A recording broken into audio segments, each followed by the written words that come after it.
독도는 누구의 땅인가? 울릉도 동남쪽 백길 따라 200리 외로운 섬 하나 새들의 고향.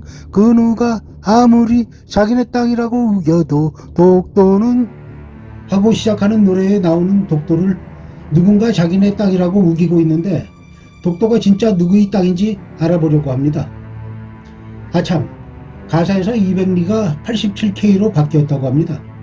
나는 리라는 표현이 정감이 있어서 더 좋은데, 독도는 해저의 화산 폭발로 인해 해수면 위로 노출된 순상 화산체 화산섬으로 행정구역상으로는 대한민국 경상북도 울릉군 울릉읍 독도리 1-96이고 대한민국 정부 소유의 국유지로 1982년 11월 16일 천연기념물로 지정된 동도와 서도 2개의 섬 외에 89개의 부속도서로 구성되어 있으며 총 면적은 18만 7,554평방미터로 울릉도에서 동남쪽으로 87.4km밖에 안 되는 가까운 거리에 있으며 일본 시나마현의 오키시마로부터는 157.5km나 멀리 떨어져 있습니다. 동도는 독도 이사부길, 서도는 독도 안용복길로 동남쪽에 위치한 동도는 유인 등대를 비롯하여 대부분의 해양수산시설이 설치되어 있으며 서도의 주요 시설물로는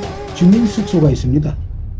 2019년 12월 31일 기준 독도 거주 등록 인구수는 3,555명이고 주민 14명에 독도 경비대원 40명, 등대 관리원 3명, 독도 관리사무소 직원 2명 등 실거주 인구는 59명으로 등록되어 있으며 최초로 주민등록을 이주하여 거주하던 사람은 최종덕 씨로 1965년부터 1987년 사망할 때까지 거주했었습니다. 그럼 독도가 진짜 누구의 땅인지 제1부 이사부길, 제2부 안용복길, 제3부 울사늑약 전후, 제4부 8.15 광복과 이승만 나인 이후로 나누어서 알아보도록 하겠습니다. 독도는 우리 땅을 부른 정광태 씨나 독도에서 공연을 했던 이승철 씨, 그 외 독도와 관련된 사람들이 일본 입국 거부를 당했는데 이 4부작 영상을 다 올리고 나면 나도 입국 거부자 블랙리스트에 올라갈지도 모르겠네요. 그래도 열심히 영상을 만들겠습니다. 제1부 이사부길. 이사부길은 신라의 장군으로 신라 지증만 13년에 지금의 울릉도인 우상국을 정복하여 신라 영토에 편입시킨 인물인 이사부를 기념하는 길로 독도와 관련하여 우리 역사상 처음으로 등장하는 길입니다. 당시 우상국은 지리적인 이유로 신라에 귀국하지 않고 있었으며 우상국 사람들은 국가의 형태를 갖춘 신라와 달리 독립적인 부족 형태로 바다를 터전으로 생활하고 있어 성질이 사납고 거칠었습니다. 이사부는 우상국 사람들이 어리석고 사나워서 위세로 항복받기는 어렵다고 생각해 계략을 써서 항복을 받아냈고 우상국 사람들로부터 매년 신라에 조공을 바치기로 하는 약속을 받아냈습니다. 삼국사기 기록을 보면 13년 여름 6월 우상국이 항복해와 해마다 토사물을 공물로 바치기로 하였다. 우상국은 명주의 정동쪽 바다에 있는 섬이며 혹 울릉도라고 부르기도 한다. 중략. 이에 나무 사자를 많이 만들어 전선에 나누어 싣고 그 나라의 해안에 이르러 거짓으로 말하기를 너희가 만약 항복하지 않으면 이 사나운 짐승을 풀어 밟아 죽이겠다 라고 하니 나라 사람들이 두려워하며 곧 항복하였다. 삼국사기 권사 신라분기 지증마립간 13년 여름 6월. 우리 한반도에는 원래부터 사자가 없는데 이사부는 어떻게 사자 형상의 목조각을 만들 수 있었을까요? 신라에 불교가 들어오면서 불경과 함께 불화 화첩도 유입되었고 그림 속에 사자 그림도 있었지 않았을까 하는 추론을 할 수 있겠습니다. 그렇게 우상국을 합병함에 따라 신라는 당시 3국 가운데 가장 넓은 해양 주권을 가지게 되었으며 일본과의 전투에서도 승리하였습니다. 하지만 이사부의 군대가 실제로 독도에 도달했는가에 대해서는 어떤 기록도 남아있지 않습니다. 그러나 본토에서 우상국까지 최소 130km의 거리를 다수의 정벌군을 이끌고 향해한 이사부의 기록을 근거로 우상국에서 약 87km 떨어진 독도까지도 탐방했었지 않았을까 하는 생각입니다.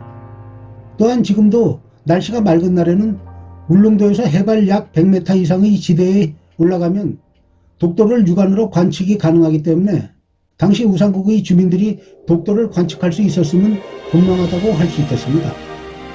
또한 독도는 우상국의 주민들이 얼마든지 찾아가서 고기를 잡을 수 있는 경제활동이 가능한 반경 내의 바위섬이었으며 우상국은 신라에 복속되었으니 곧 한국 영토의 근거가 된다는 정황적 증거로 충분히 인용될 수 있는 것입니다. 울릉도에서 독도가 육안 관측이 가능했다는 기록은 세종실록 지리지에도 나오는데 우산과 무릉 이 두 섬은 현 동쪽 바다에 있는데 거리가 아주 먼 것이 아니라서 날씨가 맑으면 서로 눈으로 보인다 라고 기록되어 있습니다.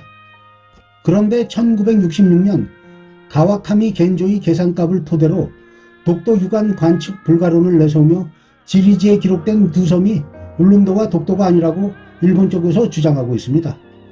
그러나 가와카미 이론이 엉터리라는 걸 국제법 학자인 이한기 전 서울대 교수가 밝혀냈는데 가와카미 계산은 키 1.5m인 사람이 수평면에 서서 관찰한 것을 기준으로 한 것이다. 독도의 해발 고도가 174m이고 울릉도와 독도의 거리가 47.4해리이므로 이 값을 이용할 경우 키가 1.7m 이상인 사람이 울릉도의 해발 고도 100m 이상의 높이에서 독도를 쳐다본다면 얼마든지 볼 수 있다고 했으며 2008년 7월에는 국제한국연구원이 울릉도에서 독도를 육안 관측과 동일한 조건으로 촬영한 사진을 공개하였습니다. 수평면에서는 87km 떨어진 게 당연히 안 보이지. 가와카미는 지구가 둥글다는 것도 몰랐던 모양이네. 그리고 삼국사기 이후 우리나라 역사서들을 보면 울릉도와 독도에 대한 기록이 자주 나오는데 고려사 권일 태조 13년 8월에는 울릉도가 백길과 토두를 보내어 토사물을 바침해 백길을 정의로 토두를 정조로 삼았다는 기록이 있습니다. 현종 9년에는 여진이 침략으로 농업이 피해를 입자 농국을 하사해준 기록도 있고 1157년에는 울릉도를 적극 개발하려다 중단한 기록이 나오며 원 간섭기에는 울릉도의 주민이 고려 조정에 입주한 기록도 있습니다. 이것을 보면 울릉도가 고려의 지배하에 있었음을 알 수 있습니다.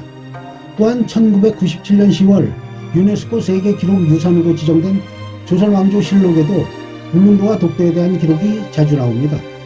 내용을 보면 여말 선초에 외부의 노력으로 피해가 심해지자 태종은 섬 주민들의 피해를 우려해 울릉도 거주민을 본토로 이주시키는 세환 정책을 실시하였습니다.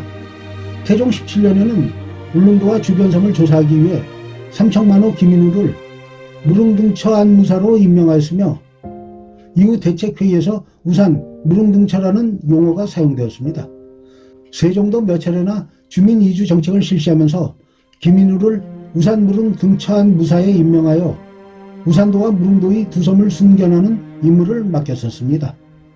앞에 소개했던 세종실록 지리지의 육안 관측 내용을 보면 당시 조선의 통치 영역을 명확하게 보여주는 자료로서 조선이 세환 정책을 계속 유지했으나 우산도와 무릉도가 여전히 조선의 통치하에 있다는 것을 증명해주고 있습니다. 그 후 임진왜란 이후 국력이 많이 약화된 상태에서도 김현성과 군사 260명을 울릉도로 보내 정세를 살폈고 숙종 19년에는 안영복의 활약상이 기록되어 있습니다. 다음 제2부에서는 안영복길에 대해서 알아보겠습니다. 다음 편으로 만날 때까지 모두들 행복하시길 바랍니다.